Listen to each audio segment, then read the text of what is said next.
The Meadowlands Museum, as you know it now, actually started out as the Rutherford Museum, and it began in February of 1962. Very interesting time period, especially here in New Jersey. They started out in the Sylvan school down that side of Rutherford, and after about a year or so, they were asked to leave the Sylvan school because they needed the space that the museum occupied for classrooms. And so they moved to Ames Street, to one of the buildings down there. And then they became known as the Rutherford Junior Museum. And then in 1974, they came here to the Yereance-Berry house and changed their name in 1967 to the Meadowlands Museum. Came here, became the Meadowlands Museum again, but they were really the Rutherford Meadowlands Museum. 1980, it was all official. We're the Meadowlands Museum, and that's what we're sticking with.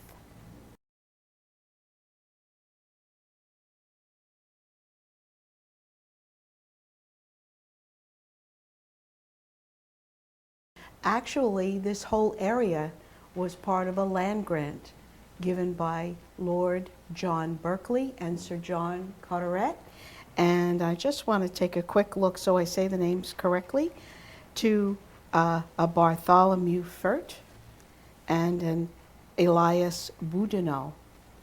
And it was originally given to a Nathaniel Kingsland from a Captain William Sanford.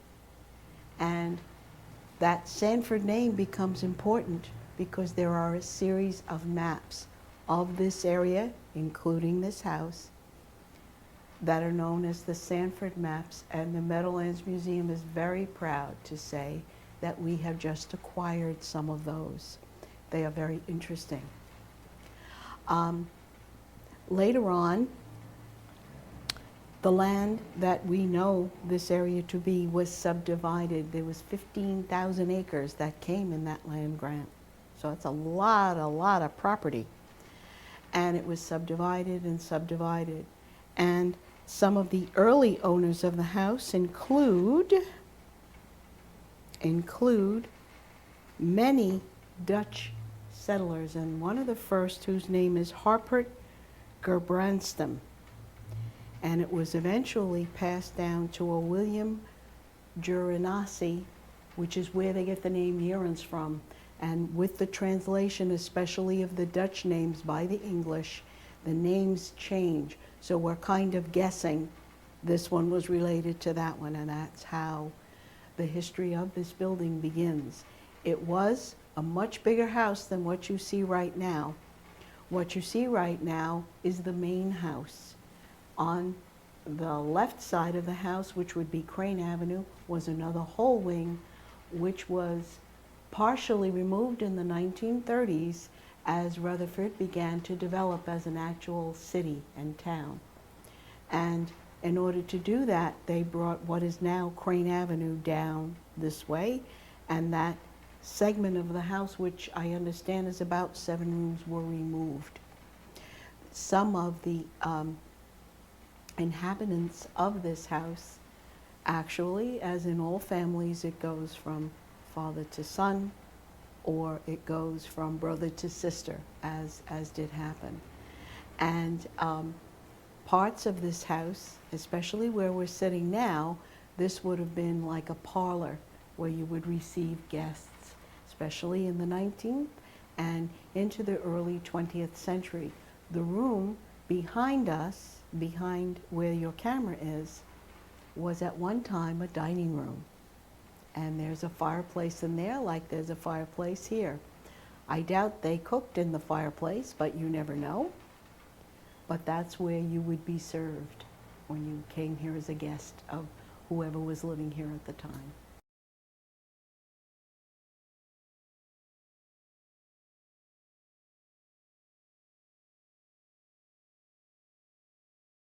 We do have clothing lots of clothing, especially from the 19th and 20th century. What we have of the 18th is not very, very much, and most of what we would have would be reproductions. A lot of those textiles do not survive temperature changes and being shifted around. We also have a wonderful collection of toys. We also have a collection of rocks and minerals, which is on the second floor of the building. And we have a room where we have phosphorus rocks. And when we get the youngsters in here, they're thinking, ew, history. Ew, this is boring. But once they see that upstairs, we're good. We also have on the second floor some exhibition space dedicated to the Jules Verne novel, Journey to the Center of the Earth. We also have a dinosaur fossil, so that when we get the kids in here, they love dinosaurs. I have no idea why. That's older than most of the history here, but they love that. And the Journey to the Center of the Earth. They like that too because it's cool, I guess. I don't know, but they like that. We have the Rocks and Minerals collection for people that are into geological study. And the geology of this part of New Jersey is very, very interesting. New Jersey is the Garden State, not because we got truck farms. That comes much later. New Jersey is the Garden State because of the land and soil. And parts of New Jersey soil is made up of something called marl, green marl sand, which is fertile. And on a very humid day, you know exactly what kind of earth we have. That enhances our reputation as being the Garden State.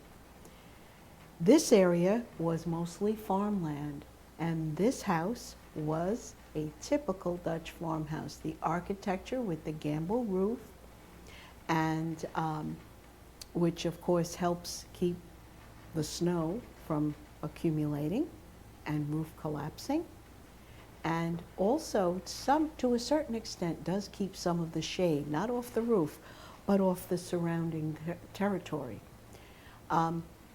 Most of the furnishings that we have acquired really come from the 19th century, which would be the 1800s when John Berry, the Berry part of Yereance-Berry, built this house. And what we see here is a lot of furnishings. We have some photographs of the way the house was decorated over the years. This piece to my right here is a keyboard instrument, and it goes back to the 18th century. We keep it closed and we use it as a piece of furniture. I'm hoping someday we can get it restored, so maybe we could play it and the kids can hear an instrument from this period.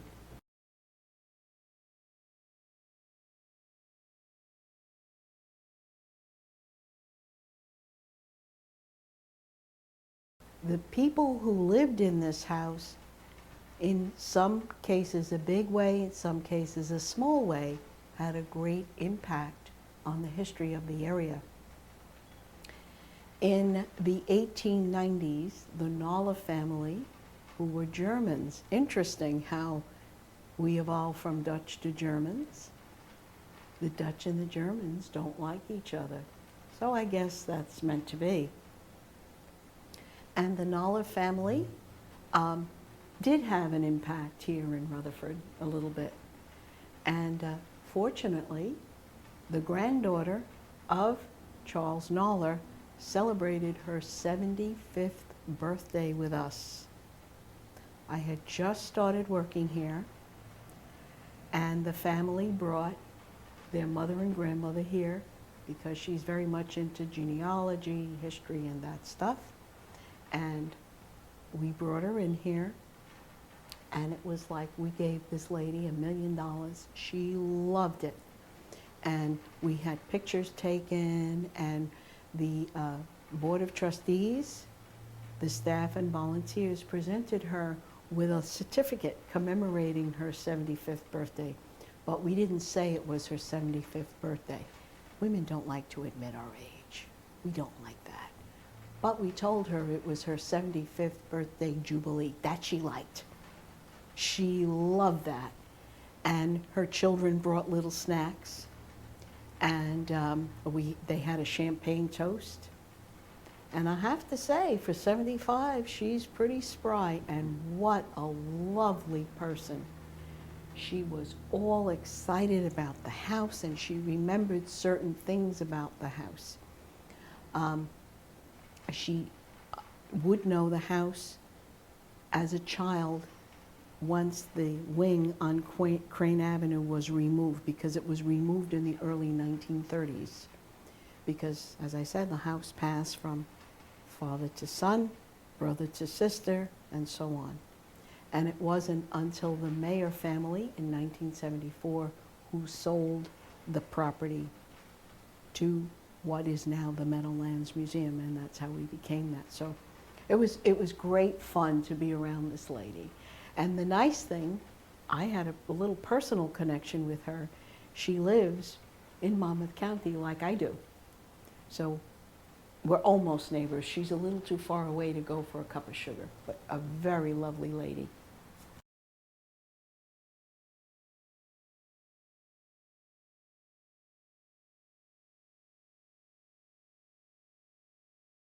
The people who come are usually people who find us by accident or who look us up in the Meadowlands area, and they think they're coming to a sports museum. And then when they get here, they find this charming old house, and they find sometimes that we're closing down and setting up a new exhibition, or we've just finished setting up a new exhibition. And the other kinds are people that are in the area that are looking for stuff to do on a weekend. That's where we'll see more people. In the summer months, we'll see families with kids, and they're stuck with the kids, and we need to get them out of the house, or we're gonna have a problem. And they'll come here and they'll say, hey, there's cool stuff. On the lower floor here, we have something called a pre-electric kitchen. And it's what it says. There's no electricity. And the one thing that the kids all love is the laundry. And I show them where you wash the clothes, and I show them we have a beautiful 1908 washing machine with an agitator that you turn by hand. There is also a refrigerator, but not what we know a refrigerator is today. It's an ice box. And I would tell them, and I do remember seeing it when I was a youngster, the iceman would come around, you buy your block of ice, you put it in the ice box, and it cools what's in there. But you'd have to keep replacing the ice because ice melts. And they just look at me in wide-eyed wonder. And I would say, underneath there's a basin, so when the ice melts, you can throw the water out, or you're ankle deep in water early in the morning. You don't want that, especially in the winter. And and while your clothes are washing, then you take them out of the washing machine, you put them in the laundry basket. That they're okay with. And they'll say, where's the dryer? We don't have electricity then. So you know what your dryer is? You see this clothesline? That's the dryer. And they look at you in wide-eyed wonder. I said, the rope and the sun above, that's the dryer. And they find that so cool. Go figure. We also have what you would find as a working kitchen, as you would find in a house like this. There was no ShopRite, there was no Pathmark, there was no A&P. So whatever you grew outside, you brought in the kitchen, you cleaned it, cooked it, and preserved it. So we have a beautiful coal-burning stove, goes back to 1870, and we have a cabinet where you would store your seasonings in that. and it's set up with the instruction book on how to preserve, how much salt, how much vinegar or whatever it is you're preserving. And then we have the jars, and that really is very hard work. But in the winter months when you can't get out, you do have to eat. So that's how you eat. That's how you do all that. So they like that. They love it when they come here and they see that. And they love the rocks that we have on the second floor because it's cool. I don't know what that means, but it's cool. We also have gallery space on the second floor, which coincides with whatever current exhibition we have going on. And it's kind of nice because it's like, we tell the kids it's like going on a treasure hunt. You go up the stairs and you find all that, and they think that's great. And it keeps their interest because there's nothing electronic about it. And once they get past the ew, and they start to hear and see what's around them, then they change their attitude. They think it's cool, which is good because this is what the next generation that comes after us is going to see. And hopefully, not just our carbon footprint, but our historic footprint is what people will remember. That's what we're about here. We tell the story of not just Rutherford, but the 14 communities which make up what we know as the Meadowlands. And it's so nice here. It really is so nice. It's a nice oasis in Bergen County.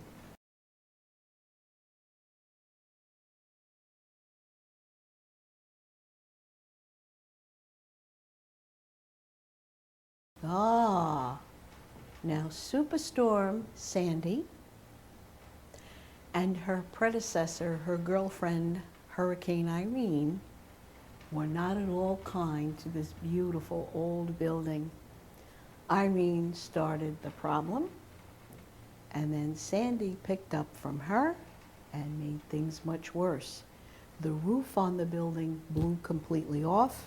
There was a great deal of water damage throughout the building, and thanks to the trustees of that time, they helped get the museum back on its feet.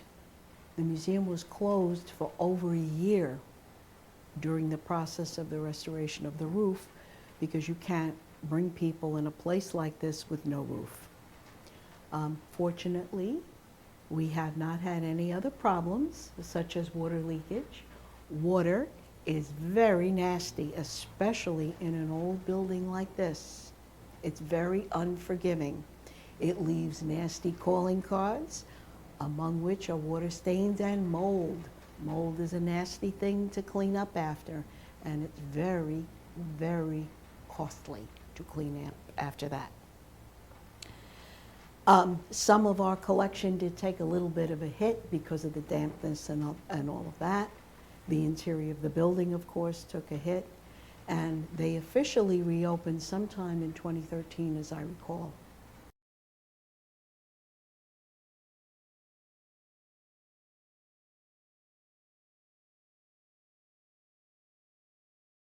The future of the Meadowlands Museum is to think digital.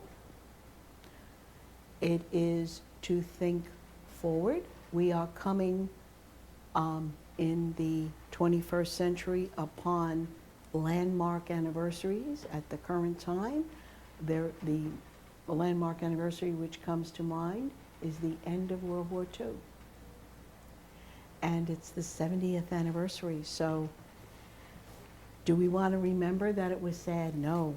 We want to remember what we learned from that time and the politics and the culture. We are also commemorating some other historical landmarks, political landmarks. The trustees and myself want to see our community and our membership grow because our members and our volunteers really drive where this community and where this institution is going to go.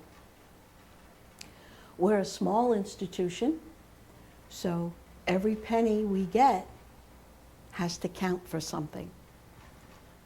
We want to see more of the schools come through here, not just for the science, but for the history and to write. And artists as well. Because one thing I like to see when I go to a museum is to see young artists sketching. Not for the copyright issue, but to sketch. Because when you take a photograph, it's frozen in time. But when you sketch, you can go back and fix it. You can't do that. Well, you can with a photograph, but not the same way. That's what I want to see, and that's what they want to see. We would like to partner with some of the corporations and other nonprofit and for-profit institutions because we have a story to tell. And if you keep the story a secret, no one will learn from you. And that's what we want to do. We want to teach, but we also want to learn from what's around us. That's important.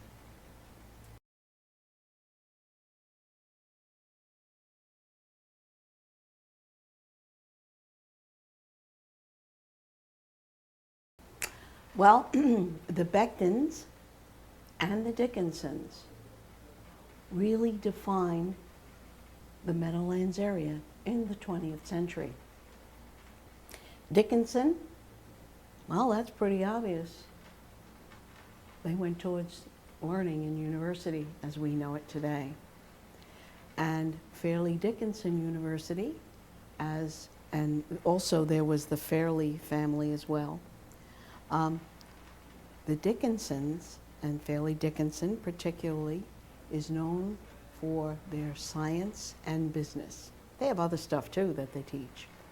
And I'm happy to say, as alumna of the Seton Hall Museum program, and we also offer at Seton Hall, they also offer studies in nonprofit organization administration. So does Fairleigh Dickinson. That's wonderful because there's lots of those communities around here. Becton, on the other hand, had the vision to take care of people's healths. Now we've stopped roaming around and now we're a settled society. We want to live and enjoy every minute we can.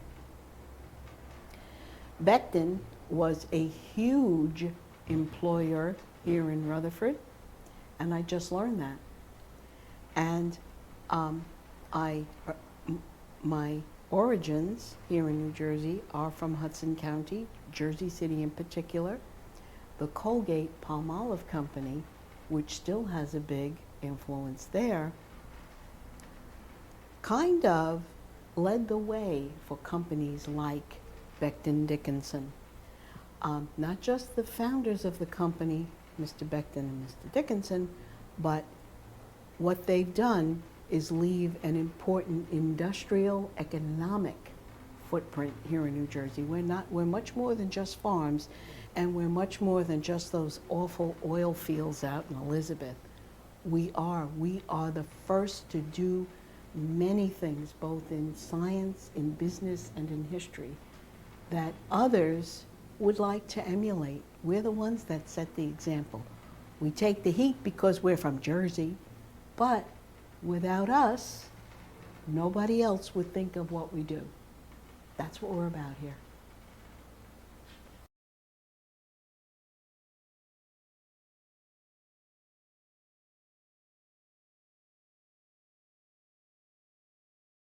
The Rutherford Museum and the Meadowlands Museum grew out of a desire from the Rutherford PTA to have a place where kids can come and learn about their history and their background and the history of the area. The word history itself tells you. It's story. It's a story of who we are, what we do. But not just what we do, but looking forward. You can't look backward. The Roman god Janus says it so well. He has two heads. He looks behind him and he looks forward. And that's what the museum needs to do to stay alive and to be here for generations to come. There's nothing I enjoy more than when we see the youngsters come in here, especially the younger ones. They don't know what a telephone is with the rotary dial. They don't know what a telephone booth is. They don't know what a typewriter is. They don't know. And when they see all that, they think it's so cool. Well, yeah, it is cool. Because if we didn't have that, we wouldn't be where we are today. Always remember, every culture has a story. And pretty much a very similar root that every culture has. Every culture grows up around water and land. That's how they grow, and that's how they nourish themselves. And once a society stops moving around, they have time to tell their story. That's what it's all about.